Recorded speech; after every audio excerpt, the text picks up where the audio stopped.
Padre eterno, Dios bendito, te agradecemos, Señor, por una oportunidad más que nos das de poder estar acá reunidos, un grupo de tus hijos, mi Señor, comprado, Señor, por la sangre de Cristo. Lo que nos une aquí, Señor, es una misma fe, Señor. Gracias, mi Dios, por mi hermano Reinaldo, Señor, que se prepara para instruirnos, para, Señor, enseñarnos, mi Dios, a través de tus palabras, mi Dios, y gracias. Mi Dios, que tu palabra misma nos amoneste, nos enseñe, mi Señor, y que sea tu palabra luz para nuestro andar de cada día, Señor. Señor, prepara nuestra mente, nuestro corazón para atesorar tu palabra, Señor, y todo lo que podamos atesorar, Señor, sea guiado a través del Espíritu Santo. Mi Señor, guíanos en esta noche, con esta clase, guía, Señor, a nuestro pastor Reinaldo, y Señor, y ayúdanos a nosotros a tener un oído sensible. Te lo pedimos, Señor, en el nombre de Jesús. Amén. Amén. Muchas gracias, Dompa, y qué bueno que nos encamina, ya nos dejas ahí en la entrada de la clase. Te agradezco mucho. Y pues bienvenidos los que van llegando, Janet y Luis también, bienvenidos. Queremos entonces recordar, ¿alguien recuerda algo sobre la clase pasada?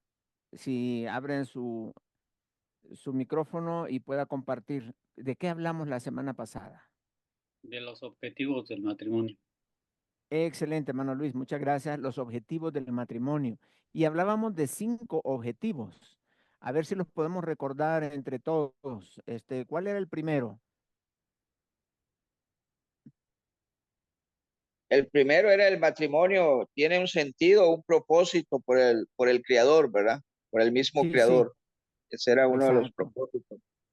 El primer Ok, propósito, más bien, estaba ahí. ok. A ver si me lo van diciendo entonces. Con la Eh, presencia. ok, someteos unos a otros al temor de Dios. O sea, hacer que Dios esté presente en el matrimonio. Excelente. Uno. El segundo objetivo, Que sean amigos.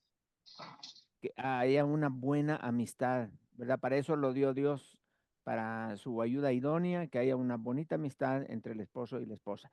¿Qué más? Para que procrearan. Para la procreación, muy bien, excelente. Y nos quedan dos más, otros 2 objetivos. Uno de estos objetivos es de los más sublimes que el matrimonio pueda tener. Buenas Perpetuar noches, pastor. Para perpetuar el conocimiento de Dios, el cuarto. Y el Sí, quinto buenas para noches, mi hermana representar, Morena. Sí. y el quinto para representar la unión de Cristo y la iglesia, la unión futura de Excelente, Cristo y así la es. iglesia. Excelente, excelente, sí. Allí con esto lo que estamos haciendo es definiendo con claridad por qué tenemos una familia, por qué tenemos un matrimonio, cómo es que nosotros podemos seguir viviendo, pero darle ese sentido a nuestra vida. No tener un hogar o una familia porque pues hay que tener una, ¿no? Porque hay que casarse y nos casamos y ahí vamos, no. Creo que Dios ha dado el matrimonio y instituyó la familia, pero también le dio un sentido. Y ese sentido es el que debemos de darle también a nuestro hogar, ya sea que estés con tu esposa nada más o ya sea que tengas tus hijos y a todos poder encaminarlos. Y ahí vamos entrando poco a poco en el tema. El día de hoy vamos a estar hablando también, vamos a dar 3 consejos importantes para poder tener una familia que agrada a Dios. Muy bien, vamos a compartir pantalla. Creo que ya estamos listos. Bien, vamos a ver.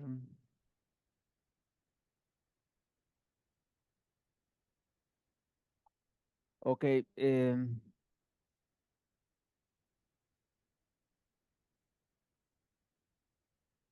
bien, entonces, vamos a comenzar acá. El tema es cualidades de una familia que agrada a Dios. Una familia que agrada a Dios. Ya vimos los objetivos y vamos en ese sentido, si vamos guiando a nuestro hogar, nuestra familia, en ese sentido vamos seguros. hagamos de caso como que estamos en un barco y ese barco ya me dieron las coordenadas de hacia dónde va. En lenguaje de marítimo se dice derrotero. Derrotero se dice como el objetivo hacia dónde vamos. Entonces, si vamos en un barco, ya sabemos el derrotero hacia donde Dios quiere que vayamos con nuestra familia, los tripulantes. Hacia allá vamos a llevar este matrimonio y ahí va hacia adelante. ¿Y qué consejos podríamos tener para poder agradar a Dios por medio de nuestro hogar? Yo me acuerdo que cuando éramos novios con Lanchi, en los primeros días de noviazgo, ella me enseñó algo, porque yo estaba apenas de 3 meses de convertido cuando comenzamos nuestra relación de noviazgo. Y ella me enseñó algo muy importante, me dijo, vamos a orar para que nuestro noviazgo glorifique a Dios, o sea, que sea agradable delante de Dios. Para serle sincero, yo le dije sí, pero no entendía muy profundamente qué significaba eso. Sin embargo, al pasar los años, hemos podido glorificar al Señor a través de nuestra familia. Y ahora entiendo con claridad qué es lo que ella me decía que oráramos. Y entonces, una familia que agrada a Dios en el tiempo es una familia que Dios usa para bendecir a muchos.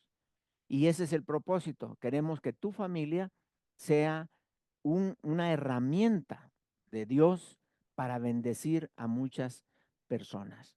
Y ahí vamos a ir. Entonces vamos a ver tres consejos, tres consejos para mejorar la vida espiritual de nuestra familia. Y es decir, para que mientras vamos en ese derrotero, en ese camino, en ese objetivo, nosotros podamos tener estas tres actividades o tres consejos que podamos ponerlos en práctica en nuestro hogar, nuestra familia. Bien, vamos a ir uno por uno. Primer consejo, ayudemos a llevar a nuestra familia de la mano con Jesús. Sabemos hacia dónde vamos, pero mientras caminamos o mientras vamos dando los pasos hacia esos objetivos, debemos de ir de la mano con Jesús. Aquí quiero que vean dos elementos importantes. El primero es el simbolismo. Ir de la mano con Jesús significa que Él es el que nos va guiando, que Él es el que nos lleva. Cuando yo pongo mi mano en las manos del Señor es para que Él me guíe y para que Él sepa cómo mostrarme paso a paso lo que yo tengo que hacer en la vida. Entonces, qué interesante es este tema. ¿Por qué? Porque hay muchas personas que tienen un hogar pero que a sus hijos o a su esposa o a sus miembros no les ayudan en su vida espiritual. Y lo que hacen es, bueno, yo lo voy a llevar a la iglesia para que en la iglesia le enseñen, o yo le voy a llevar a un colegio cristiano, o mi abuelo les va a enseñar, o lo voy a llevar donde la abuela, pero la responsabilidad es nuestra como padres, como esposo, como esposa, como papá y mamá, es nuestra responsabilidad darle formación, darle la formación espiritual a todos y cada uno de los miembros de la familia. Pero ¿cómo podemos hacer esto?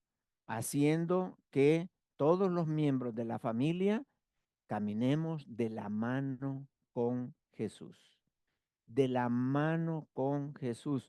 Vean ese simbolismo interesante, de la mano con Jesús, como eh, para que nosotros no nos vayamos por cualquier lado, sino donde Jesús nos lleva. Y esto es muy bueno. No podemos nosotros eh, dejar que nuestro matrimonio lleve un objetivo indefinido. No podemos dejar que las actividades diarias de nuestra familia no tengan un propósito, que no tengan una meta. Todos en un año deberíamos de ponernos metas, decir, ok, este año, ¿qué es lo que queremos hacer? ¿Hacia dónde queremos guiar nuestra familia? Y eso es de mucha bendición. Nosotros, digo nosotros, mi esposo y yo, mm, eh, no recuerdo desde cuántos años tenemos esta práctica de al principio del año hacer nuestro programa anual de metas. Y hacemos nuestras metas. Nuestros hijos desde pequeñitos les enseñamos a hacer sus metas y ya pues ahora grande ya cada quien redacta sus metas, sabe cómo redactarlas para poder evaluarlas, etcétera. Pero tenemos como, eh, como un camino claro de lo que esperamos nosotros hacer durante el desarrollo del año. O sea, no estamos viviendo al azar, no vamos a ver qué pasa este año, sino estamos poniéndonos metas específicas. Y una de ellas es precisamente procurar como familia caminar de la mano con Jesús. ¿Qué significa o cómo puedo yo hacer para que mi familia camine de la mano con Jesús? Vamos a usar el elemento de la mano como como un simbolismo. Y la mano tiene 5 dedos.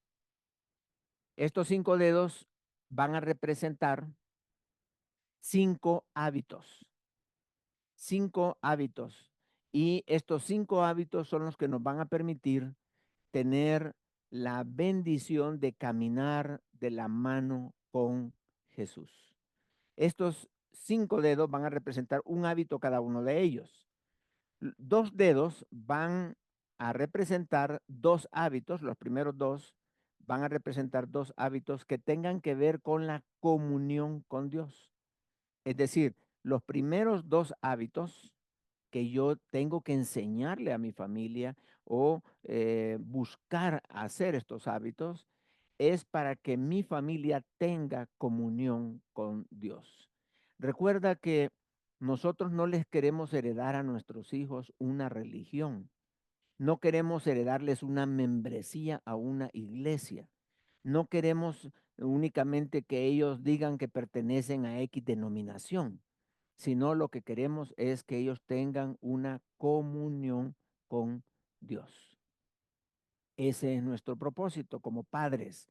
Nosotros no vamos a permitir que nuestra familia sea formada a través de legalismos, para no decirle esto tienes que hacer, esto es lo que no tienes que hacer. Y entonces nuestra familia está como pendiente de cuál es la línea de los padres. Sino nosotros queremos enseñarles a nuestros hijos a que vivan su vida espiritual en buena comunión con Cristo, con Dios, no una mera religión. Y eso es lo que tenemos que evitar, porque causamos mucho daño a nuestra familia si lo que estamos haciendo es enseñándoles una, una religión, nada más, y sobre todo enseñándoles que caminen en legalismo. La idea es que caminen en comunión con Dios.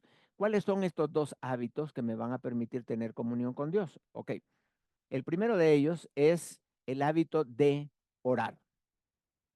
Enseñémosles a nuestros hijos, a nuestra esposa, tú mismo, a orar. La oración es importantísima en el tema de la comunión con Dios. Para poder tener comunión con Dios, para poder comunicarte con alguien, tienes que hablar con esa persona. Y entonces la oración. Hay tantos textos bíblicos que nos hablan sobre la oración, cómo orar sin cesar, cómo el Señor le enseñó a sus discípulos también, diciéndoles, cuando oréis, orad así: Padre nuestro que estás en los cielos, y allí enseñó ese patrón tan importante que es la oración.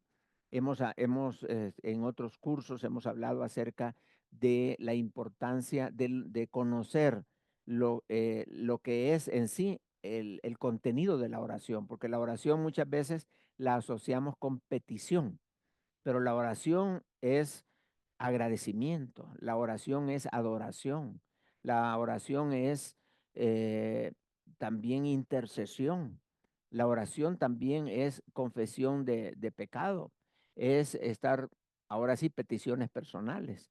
Entonces, la oración tiene estos 5 elementos que son importantísimos y nosotros debemos de acercarnos a Dios de esa manera para poder tener una confianza. Enseñémosles a nuestros hijos, a nuestra esposa, a tener esta oración. Y la oración que normalmente podemos estar haciendo es una oración personal, una oración de familia y una oración como esposos, como matrimonio. Entonces, oras tú solo, oras con tu cónyuge y oras con tu familia.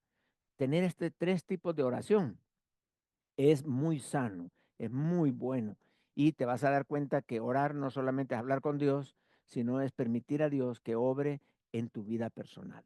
En segundo lugar, el otro hábito, pero este ya es un hábito, ¿no?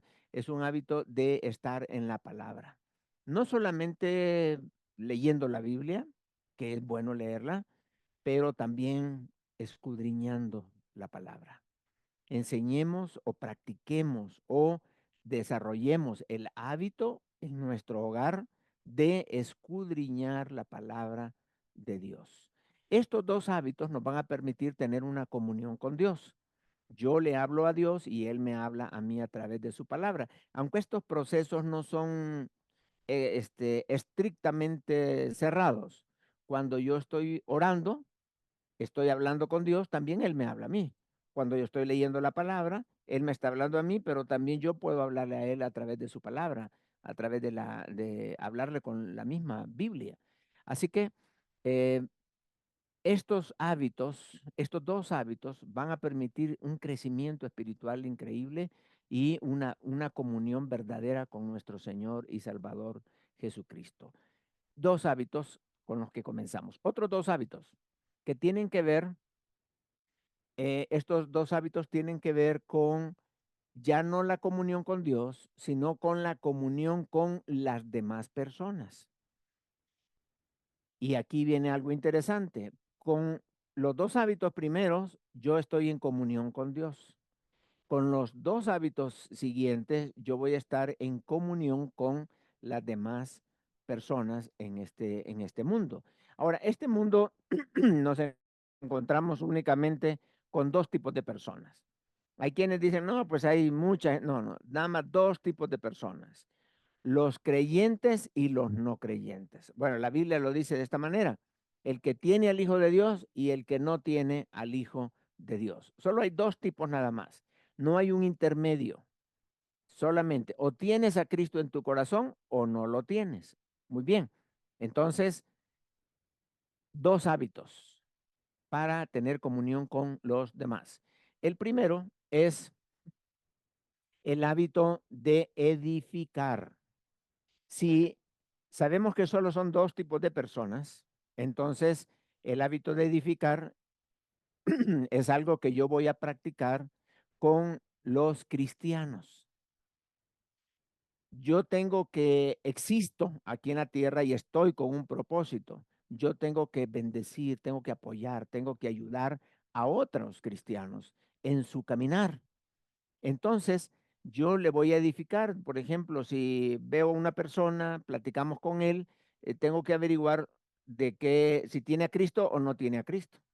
Si tiene a Cristo, entonces yo puedo hablarle para edificar su vida, hablarles de Cristo, hablarle la palabra y siempre buscar esa oportunidad para bendecir a otras personas. El hábito de edificar por medio de la palabra de Dios. Y el segundo hábito es el hábito de evangelizar. Quiere decir que si la persona no es cristiano, entonces vamos a establecer puentes. Puede ser un evangelismo inmediato, como una persona que no conozco en un autobús o en otro lugar, o puede ser un evangelismo de relación, estableciendo puentes y una amistad para que a través de esa amistad podamos nosotros tener la bendición y la oportunidad de compartir el evangelio de nuestro Señor Jesucristo, de poder compartir la palabra de Dios. Y de esta manera nosotros poder ganar personas para Cristo. Es hermoso cuando tú ganas una persona para Cristo, cuando tienes la oportunidad de llevarle a través de la palabra a entender que solamente el Señor Jesucristo es el único que nos puede dar la bendición, la vida eterna, el perdón de nuestros pecados. Solamente Él es el único que puede hacerlo. Cuando esta persona ha entendido eso, le permites tú, le invitas a que tome una decisión de recibir a Cristo en su corazón. Le puedes ayudar a través de una oración o le puedes aconsejar de cómo él puede recibir a Cristo personalmente. Y eso de ver el cambio en un amigo tuyo, en una persona a quien tú le hablaste de Cristo, es una de las cosas hermosísimas en la vida cristiana que ningún cristiano debe de perderse y ningún miembro de nuestra familia. Hay una cosa aquí que debemos de entender. Nuestra responsabilidad importantísima y principal para cuidar, es decir, nuestros primeros discípulos, los discípulos más importantes son los miembros de mi familia.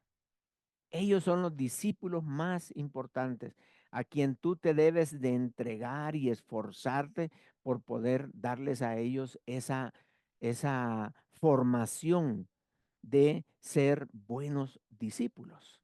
Entonces, tú puedes ayudar a tu familia para que ellos puedan ganar personas para Cristo, para que puedan edificar, para que se comuniquen con Dios por medio de la palabra y la oración. Entonces, con estos 4 hábitos, nosotros podemos enseñar a nuestros hijos, podemos enseñarles a que tengan una buena comunión con Dios y a que tengan una buena comunión con las demás personas. Estos 4, cualquiera podría decir, no, ya con estos 4 es suficiente, ya tenemos suficientes hábitos para desarrollar nuestra vida cristiana, pero son 5 dedos, o sea que nos hace falta un dedo para estar de la mano con Jesús. No olviden, importantísimo, no es ley, es una comunión lo que estamos enseñando, comunión con Dios, comunión con las personas. Si quieren profundizar más en esto, recuerden lo siguiente, si tú quieres mejorar tu comunión con Dios, lee el libro de Salmos.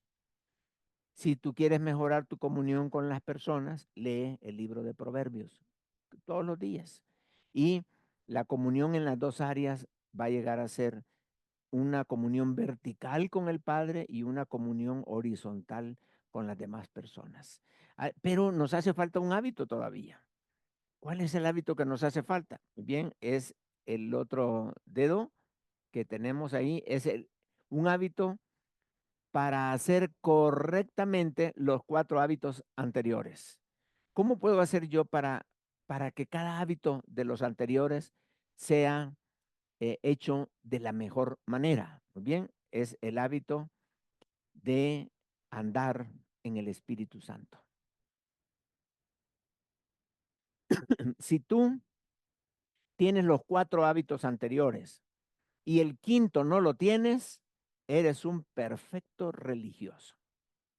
Tú puedes andar hablando de Cristo, tú puedes evangelizar, puedes hablar de la Biblia, puedes decir que estás orando, que estás leyendo la Biblia, pero si no andas en el Espíritu Santo o si no tienes al Espíritu Santo, entonces no has nacido de nuevo. Pues se puede ser un perfecto religioso con los primeros 4 hábitos, pero necesitas el hábito de andar en el Espíritu Santo. Ahora, qué interesante es que se enfatiza mucho hacer los 4 anteriores, pero el quinto, ese como que lo dejamos opcional, como que decimos, no, pues ese no importa, pero es que este es el que nos ayuda para que todos los 4 anteriores sean hechos correctamente, porque hay que orar en el Espíritu, hay que leer la palabra bajo la iluminación del Espíritu. Hay que edificar bajo la interpretación del Espíritu y hay que evangelizar bajo la dirección del Espíritu Santo. Entonces, si no tienes al Espíritu Santo de Dios y si no le has enseñado a tu familia que las buenas obras del creyente solamente son hechas por medio del poder del Espíritu Santo. Es decir, en otras palabras, todo lo anterior, los 4 anteriores, se van a hacer si y solo si el Espíritu Santo me da el poder para realizarlos en el Espíritu. A esta obra, a ese poder que actúa en la vida del creyente, se le conoce como gracia. La gracia es es una fuerza que actúa dentro de nuestro corazón para que hagamos las cosas que son agradables delante de Dios, como orar, leer la palabra, edificar y evangelizar. Estas cosas solo se pueden hacer cuando la gracia del Señor abunda en nuestras vidas. De manera que si no tenemos actuando al Espíritu Santo en nuestra vida, nosotros podemos llegar a ser, como dije al principio, tener una buena religión o tener una religión que hasta a mí mismo me engaña, cuando realmente yo no tengo una vida espiritual, no estoy en comunión con Dios, sino lo que estoy haciendo es nada más repitiendo y haciendo cosas, aprendiendo. Hay muchas personas que van a seminarios y se llenan de información en seminarios, pasan primer año estudiando, segundo teología, etcétera, etcétera, llenos de palabra de Dios, pero sin el hábito de ser llenos del Espíritu Santo. Tuve la oportunidad de visitar un seminario en Guayaquil.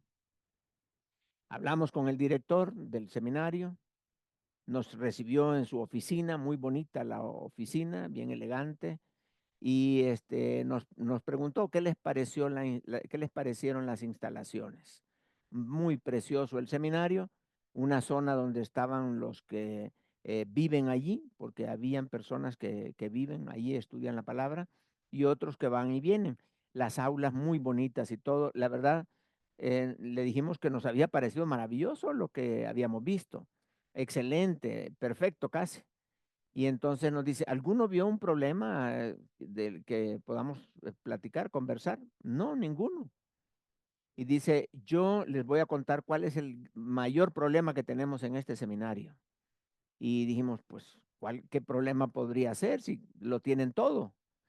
Dice, a la hora de hacer los exámenes, los estudiantes copian, no son honestos. Y guau, que me impresionó mucho porque dije, bueno, ¿cómo es posible que están llenos de palabras, llenos de información y no son guiados por el Espíritu Santo en humildad para ser honestos y sinceros a la hora de una prueba? Y entonces existen muchas personas que son teólogos, pero no son verdaderos o digámoslo así, eh, hijos de Dios que están haciendo su voluntad. Entonces, no nos llenemos de palabra, no nos llenemos de religiosidad, mejor andemos en el Espíritu. Y si esto estamos enseñando a nuestra familia, hermanos, quiero decirles que vas muy bien, vas excelente, porque si estos 5 hábitos, primeramente los deben de tener los papás, el hombre y la mujer, o sea, el esposo y la esposa, son los que van a dar la línea. No les puedes exigir a tus hijos que lean la Biblia, que oren, que evangelicen, que ganen personas para Cristo, si tú no lo estás haciendo. Entonces es importante no solamente enseñar estas cosas, sino que ellos vean que tú también las estás haciendo. Porque de esta manera es que realmente vamos a formar discípulos dentro de tu hogar. Entonces, el primer consejo es andar de la mano con Jesús.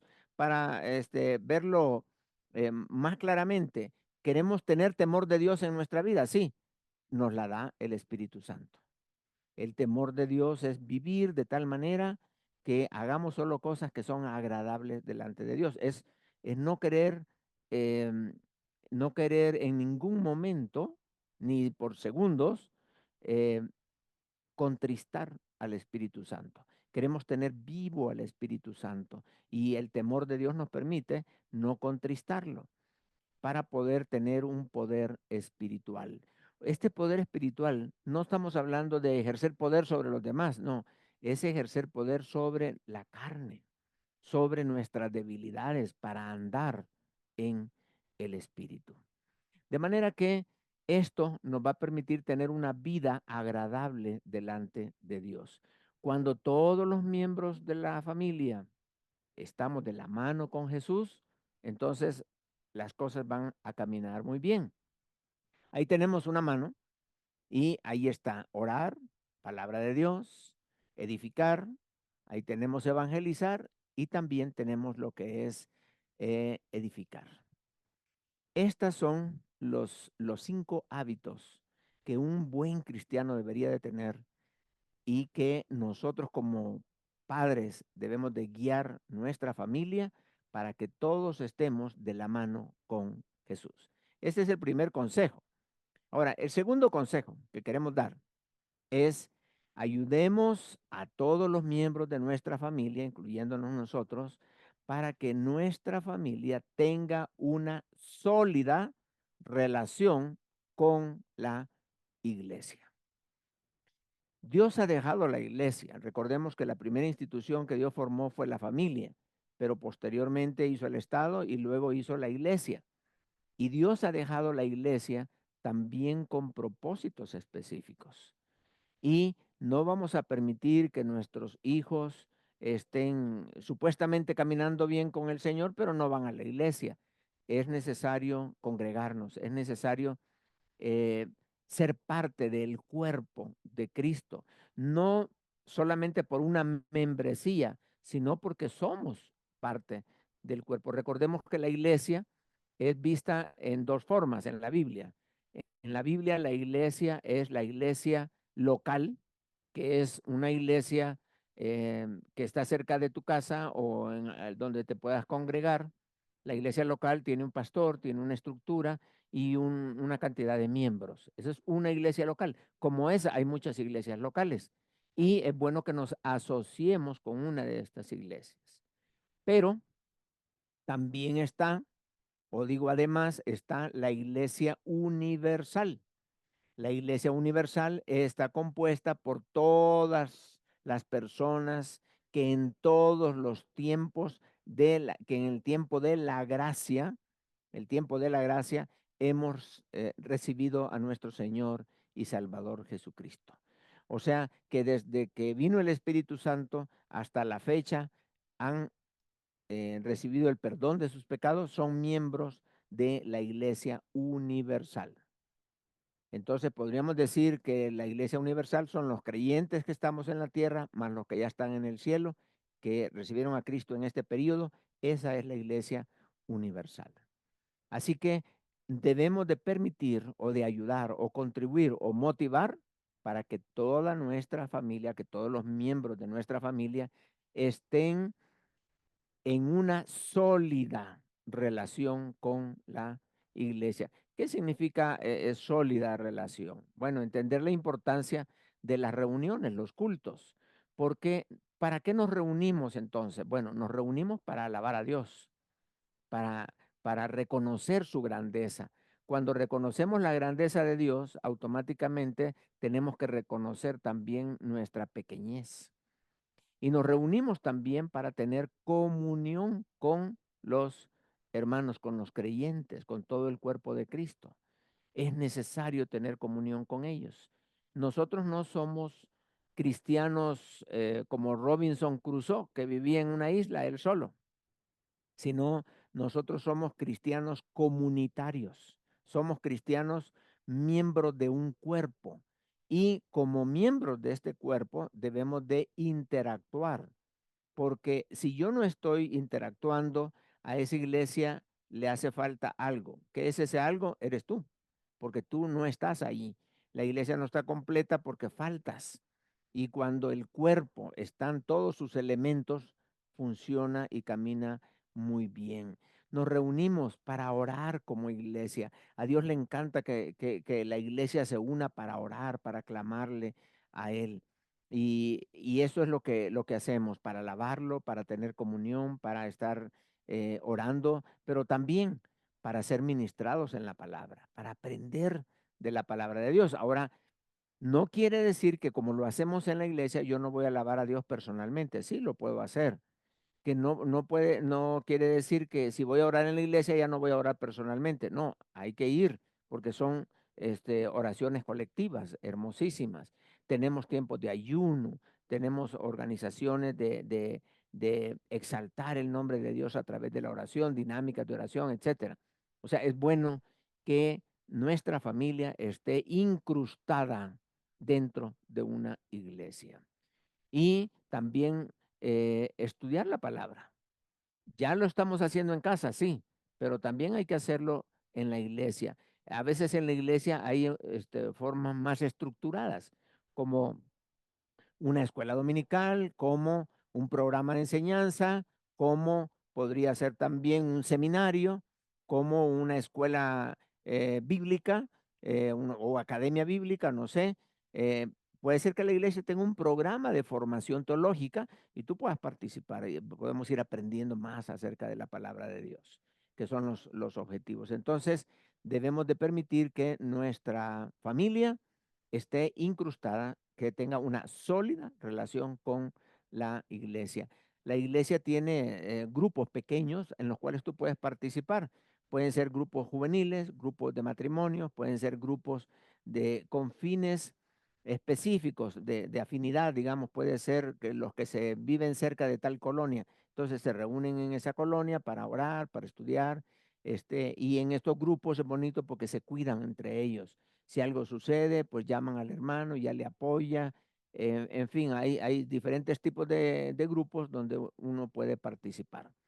Entonces, debemos de enseñarle a nuestra familia desde pequeños de tener un compromiso económico con la iglesia para poder sostener la obra de Cristo acá en la tierra y ayudar a otros hermanos. Necesitamos nosotros mostrar nuestro amor a los demás. Hay personas que están pasando por momentos difíciles. Ayudémosle nosotros, ya sea en una forma financiera o ya sea si lo podemos hacer en una forma material, proveyéndoles a ellos, a estas personas, proveyéndoles ya sea ropa, zapatos, comida, lo que el Señor ponga en tu corazón.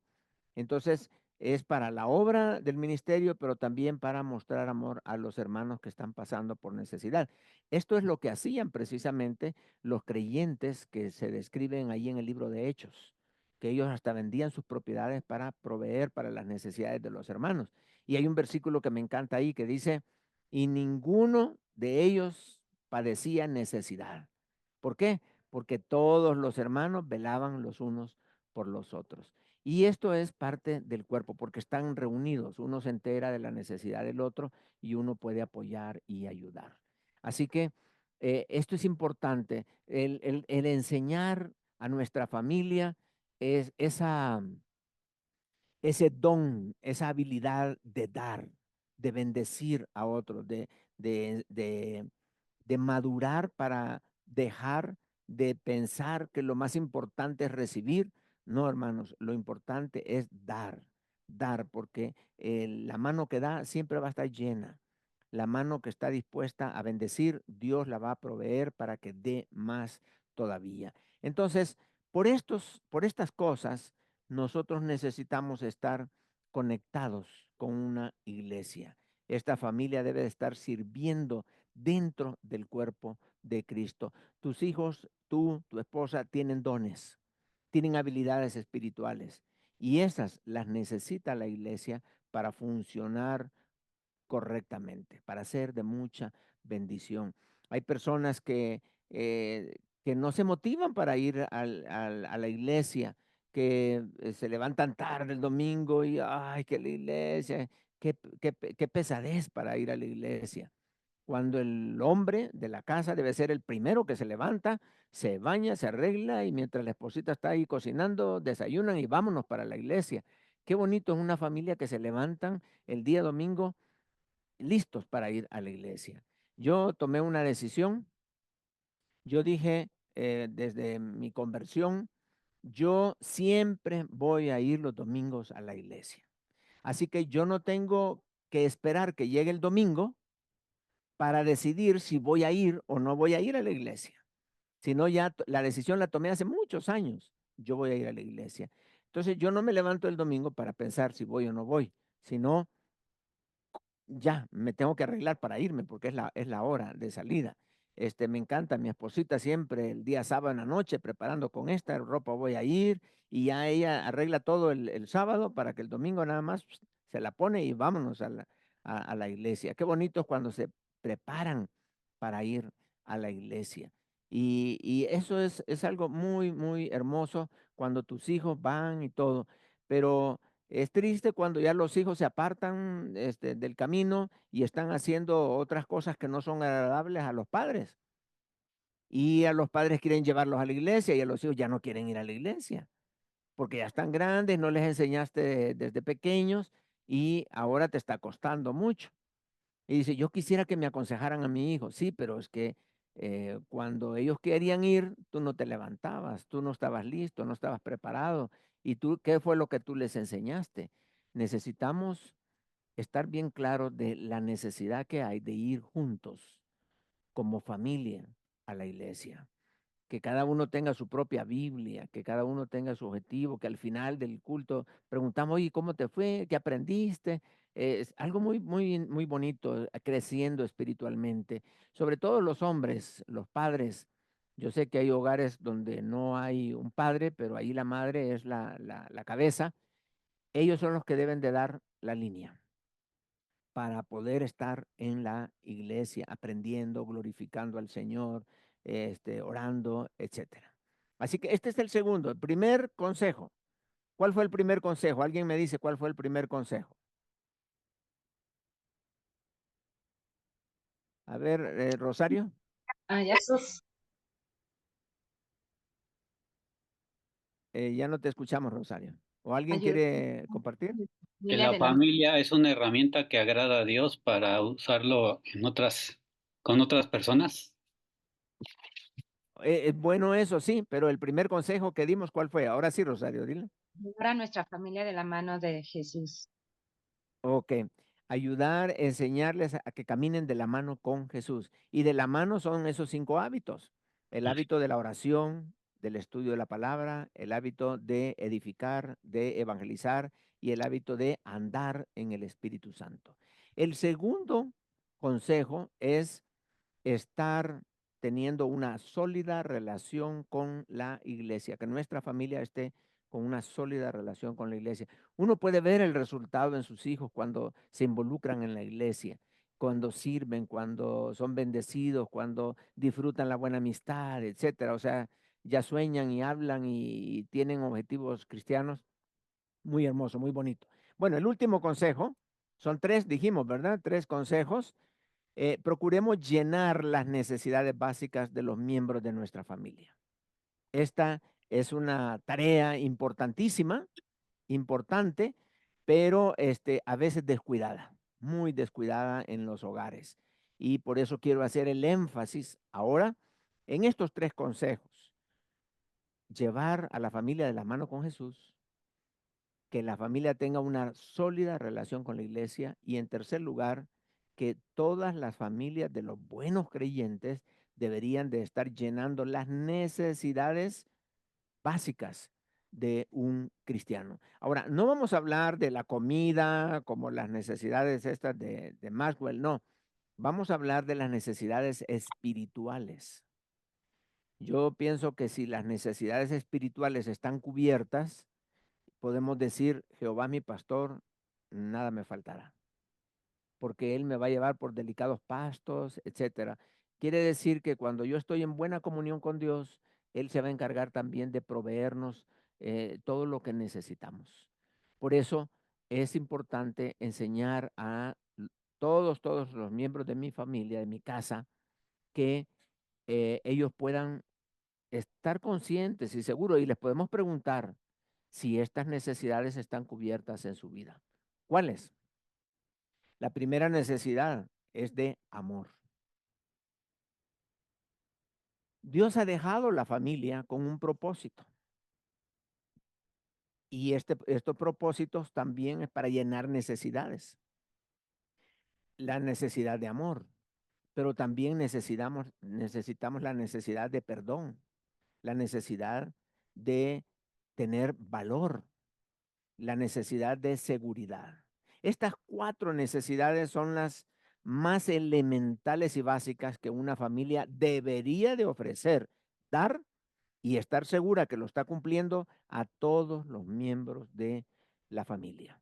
a todos, que todos se sientan amados, perdonados, valorados y que estén seguros allí en casa. Y recuerden otra vez, no estamos hablando de cosas materiales, o sea, la seguridad no es una seguridad de la casa, que hay que poner muros, hay que tener perros, sistema eléctrico de cámaras, etcétera. No, estamos hablando de necesidades espirituales. Y vamos a ver cada una de ellas. Entonces, nosotros debemos de estar seguros de que nuestra familia es aquella que Dios ha dejado para llenar estas necesidades específicas. Cuando caminamos de la mano con Jesús, cuando alcanzamos los objetivos de la iglesia, estas necesidades básicas se van cubriendo, pero necesitamos evaluarlas y estar seguros de que sí estamos cubriendo estas necesidades en casa. Si no, nuestra familia se puede ir desintegrando si yo no tengo cuidado de estas cosas. O sea, muchos padres, no solo papás, sino mamás, piensan que si están proveyendo para la casa, el alimento, tener todo en casa, hasta un buen televisor y tener todos los equipos de cocina y un medio de transporte, ya son buenos padres. Pero recordemos las necesidades básicas, tenemos que evaluarlas para ver si realmente las estamos llenando. O cómo estamos llenando esas necesidades. Quizás las estamos llenando equivocadamente y no con el recurso de la palabra de Dios. Vamos a ver entonces estas necesidades. Primero, amor. Vamos a comenzar con la pregunta. ¿Hay amor en tu familia? Cualquiera diría, nada, pues para hermano, ¿para qué pregunta eso? Sí, pues se supone que sí, ¿verdad? Si nos casamos por amor. Bueno, se supone, eso de se supone, vamos a entrecomillarlo porque eh, no siempre hay amor en los hogares. Si no, no estaríamos como estamos. ¿Por qué las maras? ¿Por qué la delincuencia? ¿Por qué los ladrones? ¿Por qué tantas cosas? Es por falta de amor en los hogares. Es porque en un hogar hace falta ese elemento tan importante que es el amor que los padres deberían de ofrecerles a sus hijos, el amor que los hijos deberían de tener entre ellos. Pensemos entonces en el amor que debería de recibir el esposo. Dice la Biblia que la mujer sabia edifica su casa. ¿Y cómo la va a edificar? Pues mostrando su amor a su esposo. Y el esposo se siente amado por su esposa. Cuando recordemos que para hablar de cosas prácticas, podemos pensar en algo fácil y sencillo. Por ejemplo, amar es dar. Dar es la forma más fácil de poder expresar amor. Si tú estás pensando que amas a una persona, pero no lo reflejas en dar, entonces te has quedado corto allí y la otra persona no alcanza a ver si realmente le amas. Por ejemplo, Dios dice, de tal manera amó Dios al mundo que ha dado. O sea, Dios ama, pero da. Amar es dar.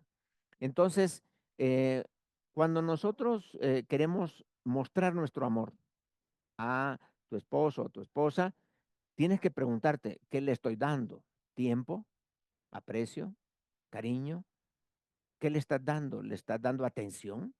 ¿Le estás dando a ella la oportunidad de que te explique algo? ¿Qué le estás dando a tu esposa? Puede ser que le des un vestido, puede ser que le des cosas específicas, pero a veces he escuchado mujeres que dicen, no, pues si mi esposo me dice, aquí está la tarjeta y compra lo que quieras, pero yo quiero que vaya conmigo y que compre, que me ayude a escoger y todo esto. Entonces, no se trata de proveer o de dar nada más, aquí está la tarjeta, sino de asegurarnos que lo que estamos dando es un verdadero amor y no librando un compromiso.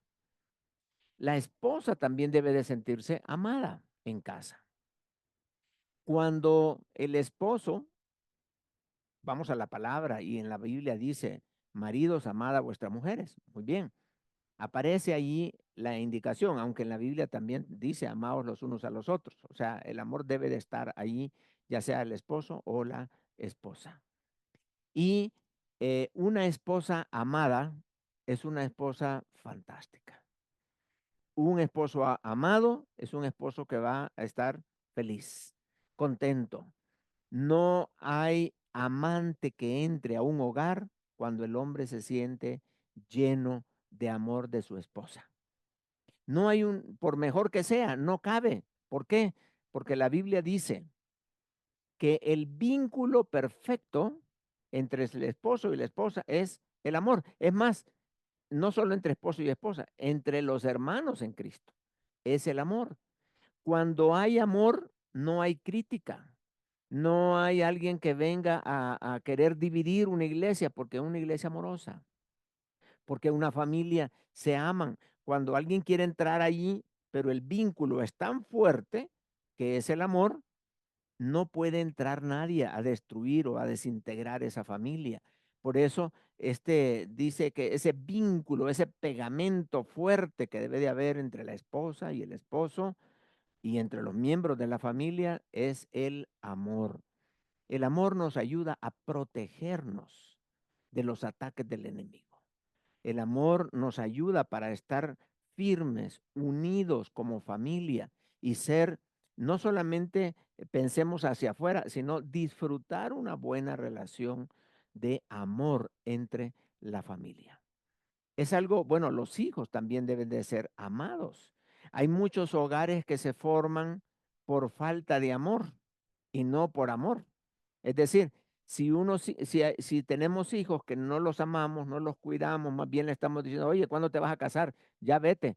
Entonces, los hijos a veces se casan por falta de amor en casa y se van con la primera oportunidad que tuvieron, porque no tenían ese amor dentro de casa. Y la pregunta que debemos de hacernos es, ¿existe ese amor en nuestra familia? No debe de haber preferencias con los hijos, de amar más a uno que al otro, amar más al primogénito que a los que vinieron después. No, el amor es hacia todos. Mostrar nuestro amor a nuestros hijos, que ellos se sientan seguros, que ellos se sientan que sí los amas, que no estén buscando aprecio o cariño del vecino, porque tú los tienes llenos. Que tu esposa no esté pensando que quizás no me ama mi esposo, y si no me ama y aparece otra persona por ahí dándole amor a tu esposa, ella se va a entusiasmar. Ninguna mujer se entusiasma con otro cuando está llena del amor de su esposo. ¿Por qué no puede el enemigo entrar a una familia así? Entonces, el amor Dios lo ha dejado para la familia. Y por eso dice, amaos los unos a los otros. Maridos, amad a vuestra esposa. ¿Por qué? El amor es lo que mantiene unida a la familia. ¿Qué pasó cuando el esposo se siente mejor quedándose más tiempo en el trabajo que llegar temprano a la casa? Yo tenía un compañero de trabajo que decía que como a las 10 de la noche llegaba a su casa y salía como a las 5 de la tarde.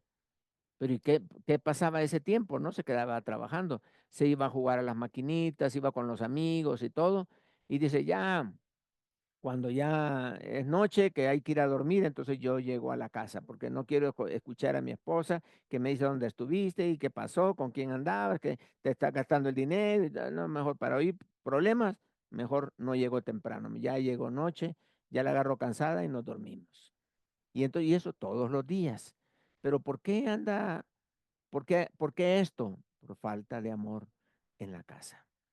Entonces la pregunta que debemos de hacernos es, ¿te sientes amado en casa? ¿Sientes que te aman tus hijos? ¿Te ama tu esposa?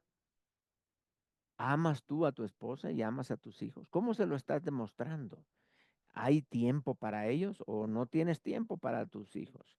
Hay tiempo, quizás la mejor manera de mostrarles amor a tus hijos es enseñarles a caminar de la mano con Jesús, llevarlos tú como padre, llevarlos a la iglesia.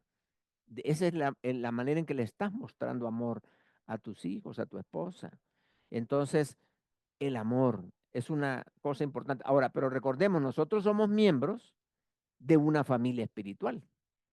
Y en esa familia espiritual tenemos un Padre, que es nuestro Padre Celestial.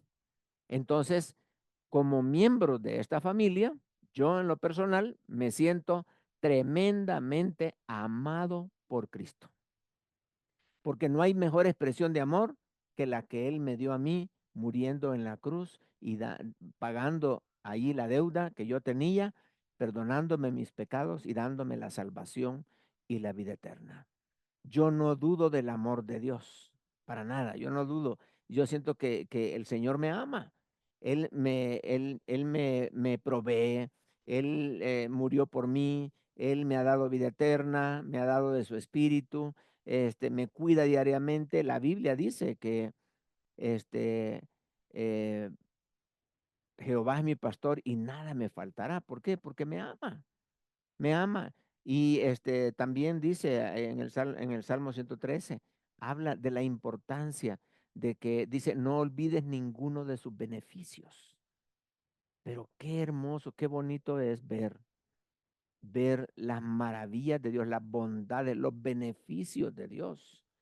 Porque Dios es el que provee lo más importante. Dios provee vida, Dios provee una esposa, Dios provee de una novia, Dios provee de un trabajo, Dios provee de paz, Dios provee de gozo. ¿Y por qué da Dios todo eso? Porque te ama. Dios te ama. Entonces, qué importante es sentirte tú amado como miembro de la familia de Dios. Yo me siento muy amado. Y esta necesidad el Señor me la cubre. ¿Está tu familia cubierta en este sentido? ¿Hay problemas que no están resueltos en casa? ¿Hay hermanos que no se hablan con su hermana o entre los hermanos? ¿Hay situaciones que, que están alterando la paz en tu casa? ¿Qué está sucediendo económicamente? ¿Hay conflictos en casa? ¿No se demuestran el amor el uno con el otro? Algo está sucediendo, algo está pasando. Y necesitamos eh, estar seguros de que en tu casa hay amor. Esa es la primera necesidad. Segunda necesidad debería de estar llenada en casa o que hay que llenar en casa es el perdón. El perdón es tan necesario. Pero ¿cuántas personas no entienden el tema del perdón? ¿Por qué hablamos de perdón y no de ofensas? Porque las ofensas siempre están. El perdón es el que hace falta.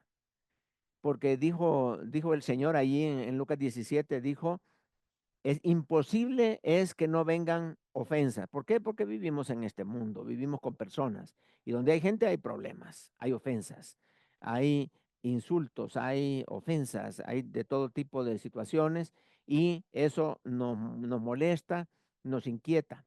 Y entonces el esposo debe de sentirse perdonado. La esposa debe de sentirse perdonado y los hijos también. ¿Por qué? Bueno, hablamos, como somos personas imperfectas en el camino de la perfección con Cristo, ¿qué es lo que pasa? Nos ofendemos, a veces levantamos la voz, a veces usamos palabras hirientes, a veces no solo palabras, sino también hechos, hechos que dividen, hechos que marcan a una persona, expresiones que de una u otra forma, ya sea verbales o en una forma del cuerpo, mostramos a otro, es un lenguaje corporal, hacemos muecas o lo que sea y ofendemos a la otra persona. Y como somos familia, pues nos ofendemos, hay ofensas y por lo tanto debe de haber perdón. El perdón no solamente por las ofensas mismas, sino para desarrollar en nuestra vida, y esto lo aprendemos en casa, el aprender a perdonar, no solo en familia, sino gente que nos ha ofendido en el trabajo. Quizá tu jefe te ha ofendido con palabras, te ha regañado, te gritó, te humilló, lo que sea. Debemos de perdonar. Pero ¿cómo voy a aprender yo a perdonar a los demás si en mi casa no se practica el perdón? Si el esposo ha ofendido a la esposa, quizás lo hiciste hace poco, quizás hace años, pero si todavía no están seguros de que verdaderamente se ha dado un perdón, entonces ahí hay cabos sueltos, hay temas pendientes que están allí todavía abiertos y esto no va a permitir que el gozo del Señor se manifieste en tu vida. Tú debes de sentirte perdonado por tu esposa. Tu esposa debe sentirse perdonada por su esposo. Los hijos deben de sentirse también perdonados porque los hijos cometen errores. Necesitamos perdonarlos. Y esto ayuda mucho. Puedes enseñarles a tus hijos a que ellos perdonen. ¿Cómo? Tú pidiéndoles perdón.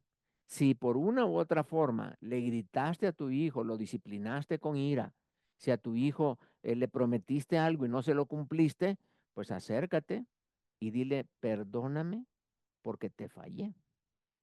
Perdóname porque te prometí y no te cumplí. Perdóname. Ahí le estás enseñando humildad por un lado, pero también le estás enseñando a que ejerza el perdón. Esto los niños lo aprenden, lo asimilan con facilidad, pero trata de enseñarle el perdón a un hijo grande. eh, Estamos en situaciones difíciles ahí. ¿Por qué? Porque no aprovechamos el tiempo cuando estaban pequeños para enseñarles estos principios tan importantes de llenar la necesidad de sentirse perdonados. ¿Cuántas personas viajan en su vida pensando que alguien no les perdonó una ofensa? Y si son miembros de la misma familia, esto es grave. Como dije hace un rato, el mismo perdón hace que yo sea indiferente a mi hermano o a mi papá, o si hay algo pendiente entre ellos, no se han perdonado y su papá le da una orden, dicen, no le obedezco. ¿Por qué? No, porque no lo he perdonado. Ahí está esa amargura, esa rencilla, esa ofensa, está ahí adentro. Y más quisiera que algo le pasara al papá. Y se desarrolla una mala relación entre el papá y los hijos, entre la esposa y el esposo. A veces uno dice, pues yo no les he hecho nada a mis hijos, sí, pero cuando los hijos ven que tú maltratas a la esposa, entonces estás ofendiendo a tus hijos y entonces todo se te complica. Es necesario que tú estés seguro de que en tu casa no hay cabos sueltos, que en tu casa se ejerce el perdón con toda libertad. Que tú puedes perdonar a tus hijos. Sí, ellos fallan, ellos mienten a veces, mueven cosas, quiebran cosas, etcétera. Pero es necesario que les expliques, que les digas, oye, mira, esto y esto pasó así, te perdono, no hay problema. Entonces, una familia donde no hay cabos sueltos es una familia hermosísima, hermosísima.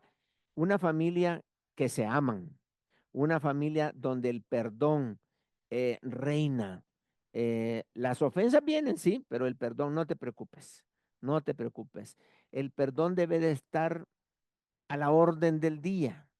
¿Por qué? Porque yo no tengo que pensar si lo perdono o no lo perdono. Bíblicamente hablando, yo tengo que perdonar siempre. Dice la Biblia, una forma de decir siempre es 70 veces 7. ¿Cuántas veces tengo que perdonar? Dijo Pedro. 70 veces 7. Oh, dice, está difícil. Aumentanos la fe, dice Pedro, aumentanos la fe. Pero, ¿qué está diciendo el Señor? No es que cuentes las veces que vas a perdonar, sino que siempre debes de estar dispuesto a perdonar. No pienses si perdonas o no, siempre tienes que perdonar por tu propio beneficio. ¿Cuántos miembros de la casa están enfermos por falta de perdón o por falta de amor? Porque estas cosas calan en la vida y dañan tu salud, dañan tus capacidades y se afecta. y se desarrollan enfermedades, a veces enfermedades nerviosas, se desarrollan enfermedades a través de inflamaciones que se van dando en el cuerpo. Dependiendo del área débil de la persona, ahí se manifiesta el problema. Porque no ser perdonado, hay gente que hasta el sueño se le va, porque tiene problemas, tiene problemas. Y yo sé que a veces vienen situaciones difíciles en casa y los hijos a veces dan malas noticias, no solo con las calificaciones, sino eh, como puede llegar un hijo diciendo, papá, fíjate que pues embaracé a mi novia, eh, que muchos antes teníamos miedo, ¿verdad? De esa noticia, que la pensábamos que era la noticia más grave que podía llegar, papi, sí, estoy embarazada. Ay, qué duro, qué difícil es. Ahora otra noticia fuerte, papá, sí, soy gay. Ah, peor todavía. Entonces, sí necesitamos nosotros estas necesidades. Si se llenan, nuestros hijos no van a tener que andar buscando por otro lado, porque están en casa felices. Nuestros hijos no deben de andar buscando perdón por otro lado, ni mendigando amor de ningún otro lugar, porque en casa está diseñada la familia para que allí se llenen estas necesidades. Entonces, otra necesidad, bueno, como miembro de la familia de Dios, Dios nos perdona. Hay muchísimos pasajes que nos hablan del perdón. Ahora, tú como miembro de tu familia debes de sentirte perdonado, pero también como miembro de la familia de Dios debes de sentirte perdonado. ¿Y qué dice la Biblia? Yo en lo personal me siento tremendamente perdonado por Cristo, porque no me ha dejado ninguna duda. Él en la palabra dice, cuanto está lejos el oriente del occidente, hizo alejar de nosotros nuestras rebeliones. Salmo 103, 12. ¿Qué quiere decir eso? Que el oriente, si yo volteo a ver el oriente es todo el horizonte que queda ahí, todo lo que está a este lado. Y el occidente a este lado. Entonces, en el extremo del oriente y del occidente, hizo alejar mi pecado Dios. Es decir, Dios, si me quiere voltear a ver a mí aquí, ya le va a dar la espalda al pecado. Y ya eso que me enseña, que Dios ya no me asocia con el pecado porque me separó totalmente. Ya no me ve Dios como, este es el mentiroso, este es el adúltero, este es el engañador, este es el ladrón, no, Dios no me ve a través del pecado, me ve a través de Cristo. Y por verme a través de Cristo, me ve limpio por completo. Yo me siento perdonado por Dios. Y dice también, Dios dice, nunca más me acordaré de sus pecados y transgresiones. Si Dios me promete, y Él lo cumple perfectamente, Él lo puede hacer, yo no lo puedo hacer en el sentido de que dice, nunca más me acordaré de tus pecados y transgresiones. Yo todavía me acuerdo de las que yo hice, pero Dios dice que Él ya no se va a acordar. Ahora, imagínense, yo todavía me acuerdo y Él ya no se acuerda. Yo le puedo decir, oye, mira, es que yo estuve haciendo esto y lo otro. No me acuerdo, porque Él decide no acordarse. Y es lo que debemos de hacer nosotros con nuestra esposa y nuestros hijos. No acordarnos de las ofensas que nos hicieron, porque ya le perdonamos. Ya le perdonamos. No volvamos a sacarle, no, es que la vez pasada tú me dijiste, sí, pero ya te pedí perdón, sí, ya te perdoné, pero no se me olvida, ahí lo tengo. Entonces todavía no estás ofreciendo un perdón completo. Si tu esposo o tu esposa todavía te sigue sacando cosas del pasado que ya se habían tratado, entonces no entiende lo que es el perdón. El perdón es una decisión, pero también es un proceso. El perdón es la decisión de no asociar a tu esposa o a tu esposo o a tus hijos con la ofensa que te hicieron. O sea, es más, nunca más deberías devolvérsela a mencionar. Nunca. ¿Por qué? Porque ya lo perdonaste. Y así es como Dios nos ha perdonado. Y dice la Biblia, de la manera que Cristo os perdonó, así también hacerlo vosotros. quiere decir que Dios me está pidiendo que yo debo de perdonar como Él lo hizo. ¿Y cómo lo hizo Él? Ya no se acuerda más de lo que yo le hice. Entonces, una buena práctica de saber si ya perdonaste es nunca vuelvas a mencionar la ofensa a la persona que te ofendió, a tu esposa, a tu hijo, a quien sea. Nunca más le vuelvas a mencionar eso, porque ya lo perdonaste. Ya eso. Ahora, si tú dices, pero es que yo no sé si él se ha arrepentido, bueno, eso es su problema, no es el tuyo. El tuyo es perdonar, el de él es arrepentirse. Y ese ora para que haya un verdadero arrepentimiento. Pero lo que Dios quiere es que tú perdones a las personas que te han ofendido. Como dice la palabra, para que nosotros al estar orando podamos decir, perdónanos nuestras ofensas, así como nosotros también perdonamos a los que nos ofenden. Y dice, así como. Quiere decir que estás practicando el perdón y por eso quieres que Dios también te perdone. Y Dios nos ha perdonado perfectamente, perfectamente. Entonces, Dios nos dice, y a vosotros estando muertos en pecados y en la incircuncisión de vuestra carne, os dio vida juntamente con él, perdonándoos todos, oye, ¿qué dice? Todos los pecados, todos los pecados, no los más grandes, no solo los más pequeños, sino todos, todos. La disponibilidad del perdón de Dios es tan grande que todavía no has cometido el pecado y Dios ya te lo perdonó. Dios es un Dios que perdonó ya tus pecados presentes, pasados y futuros. Y necesitamos nosotros aprender de cómo Dios perdona. Debemos de tener una disponibilidad de perdón casi inmediatamente que la persona nos ofende. En tu casa y en mi casa no deberían de haber cuentas pendientes. Perdonémonos. Sí, pero es que no me ha pagado la cantidad que yo le presté y entonces me debe. No debemos de prestarnos. Si te debe tu esposa, perdónala. Y la deuda también. O sea, no debemos de entrar en pleitos por una cantidad de dinero insignificante. No permitamos que el dinero y las ofensas nos separen, sino perdonemos y permitamos que la práctica del perdón fortalezca nuestros hogares y nuestras familias. Entonces, tenemos que, dijimos primeramente, llenar la necesidad de amor. Segundo lugar, perdón. Y vamos entonces con el tercero, valor. Valor no en el sentido de tener valor, sino dar valor.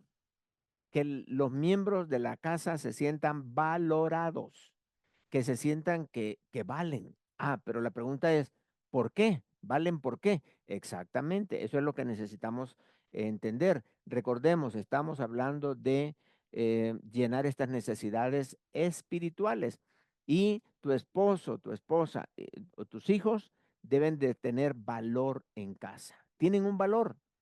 ¿Qué sucede cuando el esposo no se siente valorado? Bueno, la esposa le dice, tú no sirves para nada, no ayudas, no colaboras, tú eres una persona que no suma, nada más resta y estás causando problemas, etcétera, etcétera. ¿Para qué veniste? Y entonces todo eso, ¿qué pasa con el hombre? Se va disminuyendo, disminuyendo, va perdiendo su valor y lo degrada, pero lo deja por los suelos la esposa, porque ya le dijo todo lo que es. Y hasta le dijo también que tiene mala ortografía y que le apestan los pies y a ver qué más le dijo. Entonces el hombre está desvalorado en casa. Cualquier mujer que lo valore afuera se va a ir con facilidad. Por eso el hombre debe de sentirse valorado en casa. ¿Y quién lo va a valorar? Pues la esposa. La esposa es la que le va a dar el valor y ella le va a permitir a los hijos que valoren a su papá. La mujer va a hacer que cuando un hijo le falte el respeto al esposo, ella le diga, no, cuidado, usted tiene que respetar a su papá y pídale perdón por lo que le dijo. porque ella debe de ayudar a los hijos a respetar a su padre y que su padre se sienta valorado, que él se sienta feliz, que él se sienta contento. ¿Por qué? Porque no solamente lo ama a su esposa, sino que lo valora. Qué bonita aquella mujer que dice en el libro de Proverbios, que sale a la puerta de su casa y los vecinos la alaban. Qué interesante, imagínense, abre la puerta de tu casa y los vecinos te ven y dicen, qué mujer más suertuda ella, qué mujer más con tanta suerte, con tanta gracia, porque tiene un buen esposo. El esposo que tiene le da valor y le da honra a esa mujer que apenas sale de su casa y los vecinos dicen, qué bien le ha de ir a ella. Se ve en el rostro de ella feliz, se ve una mujer que no está preocupada, sino una mujer que está centrada y tiene valor. Ahora, con los hijos, cuidado si nosotros no valoramos a nuestros hijos, porque si este mundo es cruel. Si nosotros no trabajamos con nuestra familia, este mundo va a trabajar con nuestra familia. Si nosotros no le enseñamos a nuestros hijos, a nuestra esposa, a nuestro esposo, a enseñarle a valorarse como debe de ser, entonces este mundo les va a enseñar. Por ejemplo, si tu hijo no se siente valorado en casa y siempre le estás diciendo que es un tonto, que no sabe tomar decisiones, que lo mandamos a buscar cosas y nunca las encuentra, que le decimos haz esto y lo hace mal, que no sabe lavar los platos, que no colabora, que no ayuda y que, bueno, son problemas. Entonces su hijo no se va a sentir valorado en casa. Y él, como no tiene valor, va a tratar de buscar ser valorado de alguna forma. Por ejemplo, eh, eh, quizás busca ser valorado en el área del deporte. Es bueno para el deporte, bueno, se destaca en el deporte y la gente llega a apreciarlo porque es buen deportista. Ah, excelente. Pero eso es porque es buen deportista, pero en casa no se siente valorado. O tal vez el hijo quiere sentirse valorado porque quiere ser una persona muy esbelta, muy bonito. Entonces, trata de buscar alguna cualidad personal para poder tener valor. Por ejemplo, si es alto, vale por ser alto. Él dice, no, yo tengo valor porque soy alto. Tengo ojos claros, valgo porque el color de mis ojos. Sí, valgo porque yo tengo una piel blanca, valgo. Y comienzan los hijos a buscar valores, a buscar cosas para las cuales sentirse bien, porque no están siendo valorados en casa. Su fe, su confianza en Dios, su capacidad para expresar cariño a la familia. Todo eso no se ve en casa. Entonces él busca por fuera. Se destacan a veces en el área intelectual los mejores estudiantes. ¿Por qué? Porque prefieren encontrar valores afuera. O si la persona no es bonita, su hija no es bonita, entonces ella se siente que no es bonita. Pero sí, los hijos son hermosos. Dice la Biblia que Dios todo lo hizo hermoso. Pero si no los estamos valorando en casa, si no le llamamos a nuestros hijos princesita, mi amor, ven, si no estamos motivándoles, ellas puede ser que comiencen a buscar otro tipo de valores, quizás a mostrar sus piernas, porque tiene buenas piernas, quizás se va a vestir más corto y tú le dices, no, pero ¿por qué te vistes corto? Ponte vestido largo. Pero es que el problema no es la vestimenta, el problema es que no la estás valorando en casa. Y ella está buscando cómo ser apreciada afuera, cómo tener o desarrollar cosas en las cuales ella se sienta bien, que se sienta realizada, como en el hombre en su trabajo. El jefe dice, hazme esto, sí, y todos se mueven, todos hacen caso. Llega a la casa y le da orden a la esposa, él no le hace caso. Entonces dice, ¿qué? Prefiero mejor estar en casa. Y allá, allá sí yo soy el rey, en mi casa yo no soy el rey. Y así, si no hay valoración adecuada y correcta en casa, cada miembro de la familia va a salir de su casa a buscar valor por otros lados. Si tú te sientes como un esclavo o esclava en casa, vas a tratar de buscar personas que te valoren. Y cuando las personas están desvaloradas dentro de la casa, entonces es una tristeza. Es una tristeza, es un dolor. Pero necesitamos nosotros entender que el valor es tan importante. Tú vales. Tú tienes mucho valor por ser hijos. Tienes ya un valor. Por tu mismo apellido tienes un valor. Por ser parte de una familia tienes un valor. Por ser hijo de Dios tienes un valor. Y ahí es donde vamos ahora a ver el valor que Dios nos da para que aprendamos cómo debemos de ser valorados. Dios nos da valor. O sea, nos hace sentirnos valor. Les voy a dar un ejemplo. Bueno, dice en el libro de, de Primera de Pedro, nos enseña que nosotros, aquí no le puse Primera de Pedro, creo que es Primera de Pedro, donde habla de los valores eternos, de que somos linaje escogido, creo que es Primera de Pedro 2:9. Eh, Dice que somos linaje escogido, también dice que somos real sacerdocio. También dice que somos nación santa. Y mira qué interesante, esto nos da valor a nosotros, porque nosotros somos un linaje escogido. Yo no he decidido ser de este linaje, sino Dios me escogió a mí. No soy del montón, soy escogido. Ya no soy uno que quiere llegar a no, ya el Señor me puso en un lugar de valor. Yo soy nombrado por Dios un real sacerdocio, alguien que sí vale la pena. Dice que yo soy nación santa, soy una persona santa delante de Dios.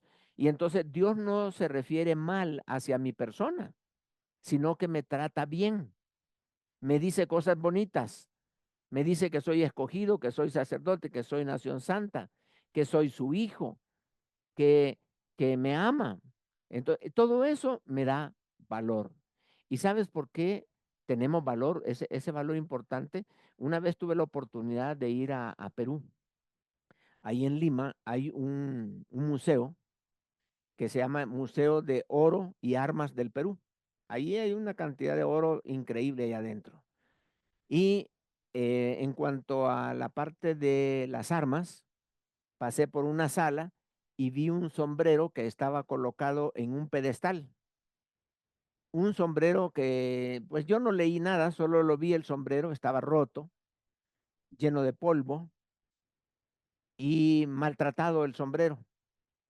Y dije yo, ¿cómo se les ocurre poner un sombrero aquí?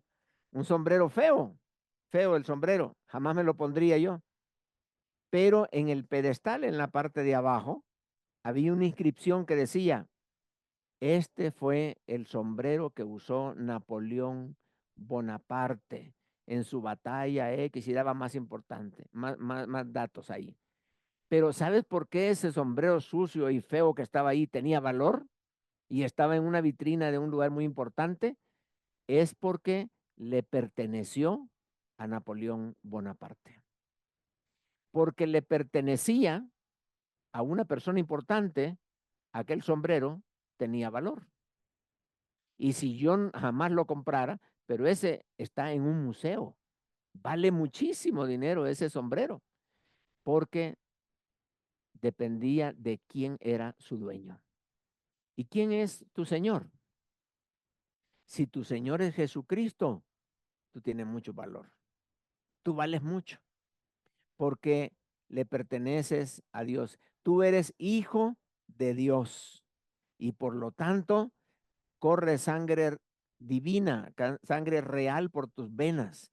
Eres una persona muy importante, estás llena de mucho valor. Y eso Dios te lo da a ti para que tengas una identidad con Cristo. Así como Dios nos da valor, nosotros somos valorados también por Dios, pero también nosotros debemos de valorar a nuestra esposa, a nuestro esposo y a nuestros hijos. asegúrate de que haya valor en tu vida. Y finalmente vamos a ir con esta última necesidad que debemos de cubrir, que es la necesidad de seguridad. Seguridad, todos los miembros de la familia deberíamos de estar seguros. Esta seguridad depende de la misma estructura de familia. Por ejemplo, si el esposo ama a la esposa y ambos se valoran y están unidos, los hijos son felices porque sienten que están seguros. Me acuerdo en una ocasión vino mi hija y no recuerdo si a mi esposa o a mí le preguntó, mamá, ¿y ustedes se van a separar? Y yo le di, y yo, le dijo mi esposa, no me acuerdo si fue a ella o a mí, que le dijimos, no, pues no nos vamos a separar. Dice, es que todos mis compañeritos en la escuela o están separados o están hablando de separarse. Y eso le daba mucha inseguridad a mi hija. Y cuando le dijimos, no, creemos en lo que dice la palabra, que lo que Dios unió no lo separe el hombre.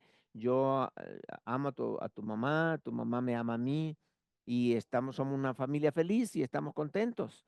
Y entonces ella estaba segura, segura porque eh, la familia no se iba a destruir, segura porque la familia no se iba a desintegrar. Qué importante darle seguridad a los hijos, esa seguridad que tanto se requiere. Así que es importante que tú puedas estar seguro que estás dando seguridad dentro de tu familia, que haya seguridad, que ellos se sientan que son parte de una unidad sólida, fuerte, firme, que es tan clave para que los hijos se puedan desarrollar. Una esposa que no duda de que la ama a su esposo. Una esposa que está segura de que su esposo no le está eh, faltando el respeto afuera. Una esposa que está contenta de tener el esposo que tiene porque no, no está faltándole el respeto, no tiene amante ni nada por fuera, sino que es un hombre fiel.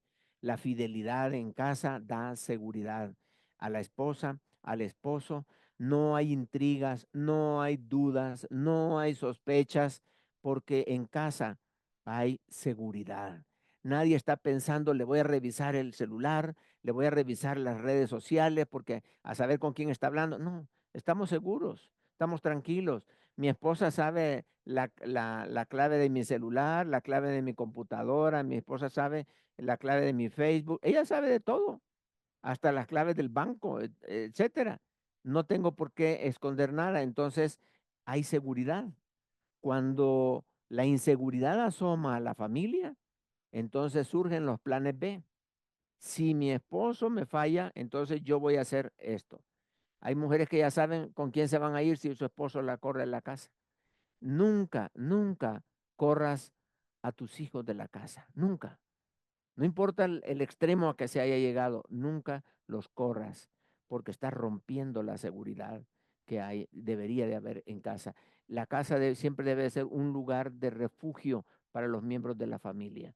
No permitas tú que la familia sea un lugar de tristeza, de inseguridad. Debe de haber seguridad. Todos deben de correr adentro de su casa porque allí están seguros y confiados. Nosotros como miembros de la familia de Dios deberíamos de estar seguros. Dios nos ha dado esta seguridad, esta confianza y esta libertad que tenemos porque Él es nuestro pastor, Él es nuestro refugio. Dice la Biblia que a Él correrá el justo y será librado. Entonces, toda esa confianza y la seguridad que tenemos en Cristo, deberíamos de reflejarla en nuestros hogares. Muy bien, el tiempo ha caminado un poco, ya estamos prácticamente con todo el tiempo consumido y pues no vamos a tener tiempo de preguntas y respuestas en esta ocasión. Pero asegúrate entonces que estás cubriendo estas áreas en tu vida. Y la pregunta es con la que quiero terminar, ¿crees tener cubiertas estas necesidades en tu casa? Amor, perdón, valor, seguridad. Vamos a orar y voy a pedir al hermano Roberto que nos dirija en oración, por favor.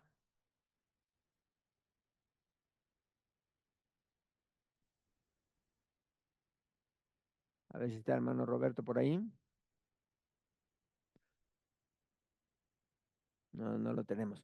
Bueno, vamos a pedirle al hermano Charlie. Charlie, que por favor nos dirija en oración.